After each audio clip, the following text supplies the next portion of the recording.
Revenge on some of those Yankees still lingering around Texas. We need someone like you, Wolfe. Good in the lead and always walks out when they's supposed to. Josiah didn't flinch, didn't take the words as a compliment. He'd just been doing his duty, just like the rest of the men of the Texas Brigade. They were first into a battle and the last men out, at least those that were still standing.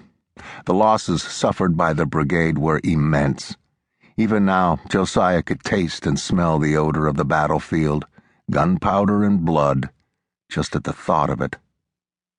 The war's over for me, Jenkins. I fought more battles than I should have, and I'm lucky enough to stand here and be talking to you. I hope to never raise a gun at another man for as long as I live. Jenkins looked like a little boy who'd just asked for a dog and been told no. His eyes drooped, and he looked away for a brief second. You're serious, Wolfe?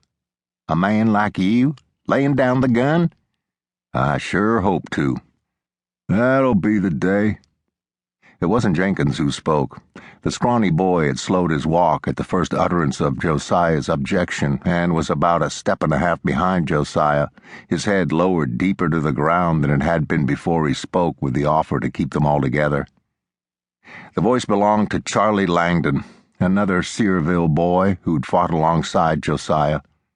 They'd both joined up with the Texas Brigade on the same day, back in '61.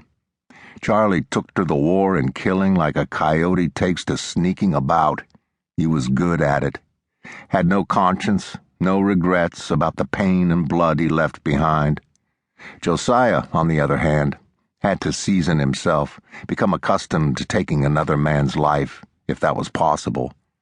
He only did what he had to stay alive. Josiah ignored Charlie's comment. For a while, he'd considered Charlie Langdon his friend, even though his own mother had warned him against it. Both men had saved each other's hide more than once, but now there was a distant something growing between them, and Josiah wasn't sure what that something was, except the idea that Charlie was intent on bringing the war home with him, and Josiah wasn't. You'll see, Wolfe. Gutting a squirrel won't be near enough for you. You're a killer through and through. All of us are. What you gonna do? Sit on the porch, chew grass for the rest of your life and pretend you don't know how to do what you do best? Josiah felt his chest heave and caught his words in his throat. There was no use arguing with Charlie, so he just ignored him and picked up his pace, pushing to the crest of the hill that stood between him and home. You'll see, Wolfe. You wait and see. I'll be right. I guarantee it, Charlie Langdon said, pulling up next to Jenkins and engaging him in a conversation of whispers and encouragement. Searville came into view at the peak of the hill. The small town didn't look like it had changed much. It was a stop-off point on the way to or from Tyler, the nearest big town. The church looked like it needed a new coat of whitewash, and one of the two liveries was shuttered. But other than that, from what Josiah could see, the town was just like he'd imagined it since he left. Someone must have spotted them, spread the word that men from the war were coming through, because a small crowd had gathered at the entrance to the town, just off the boardwalk in front of the bank.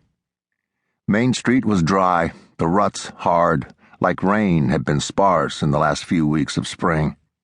Josiah licked his lips in anticipation of quenching his thirst and wondered how the farming was going, considering the obvious early drought. He knew he would find out soon enough. As Josiah walked down the hill, he searched for the faces of his mother and father, but he didn't see them in the crowd.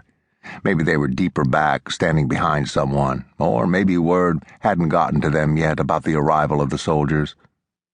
There were some soldiers, long returned, standing in wait, their gray coats on, some doing their best to balance themselves on one leg and a crutch, or hide the sleeve pinned to their coat from a missing arm. It was not a victorious welcome. There was a sadness on nearly every face Josiah saw. Josiah looked the waiting soldiers in the eye, nodded, and walked on, his attention drawn away from the gloominess by the face of a girl that at once looked familiar but changed, older.